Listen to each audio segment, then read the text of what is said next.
आज के दो चमत्कारों की ओर अग्रसर होने से पहले यह है श्री अम्मा भगवान का चिंतन।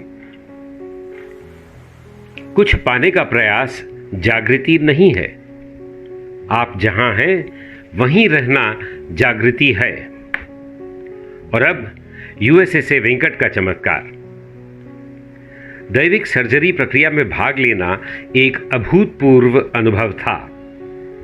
घर पर होने की वजह से न ही मैं पादुका पूजा कर पाया और न ही श्री भगवान के दर्शन का सौभाग्य प्राप्त हुआ। मैं बहुत दुखी था क्योंकि नेमम, सत्यलोक और एकम की दिव्य प्रक्रियाओं में भाग भी नहीं ले पाया। दैविक सर्जरी के बाद विचार बहुत कम हो गए। मैं भावनाओं का उभरना और समाप्त होना बिल्कुल साफ तौर पर देख पा रहा था। खेलते समय बच्चे जब मेरी बात नहीं सुनते तो मैं उन पर गुस्सा करता हूं। इस बात को भी मैं देख पा रहा था। और मजे की बात यह है कि मेरे गुस्से से मुझे कोई परेशानी नहीं थी, क्योंकि मैं इसे केवल साक्षी भाव से देख रहा था। मुझे ऐसी साक्षी भाव की स्थिति प्रदान करने के लिए धन्यवाद श्री अम्मा भगवान। श्री अम्मा भगवान, मेरी आपसे प्रार्थना है कि ये स्थिति और गहरी होती जाए और अंततः स्थायी बन जाए। दूसरा चमत्कार भी हमें यूएसए से ही मिला है, जो हमें दीपा ने भेजा है।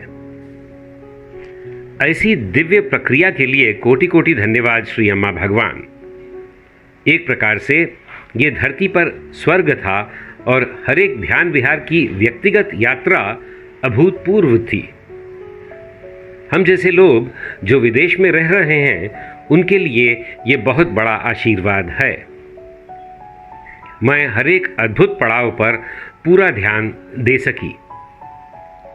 ध्यान के दौरान मैं श्री अम्मा भगवान को अनाहत के बीचों बीच बैठा देख पाई और उनका आकार विशालकाय होता गया।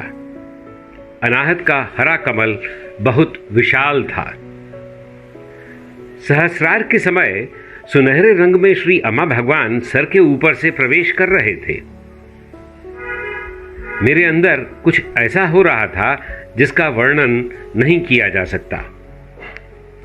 शहद से अभिषेक के दौरान जब हमसे उनकी ओर भी आभार प्रकट करने को कहा गया जिन्होंने हमें दुख और पीड़ा दी है, तब मेरी अविरल अश्रुधारा बह रही थी। मुझे एक शून्य सा महसूस हो रहा है और मेरे अंदर जैसे सब बंद हो गया है।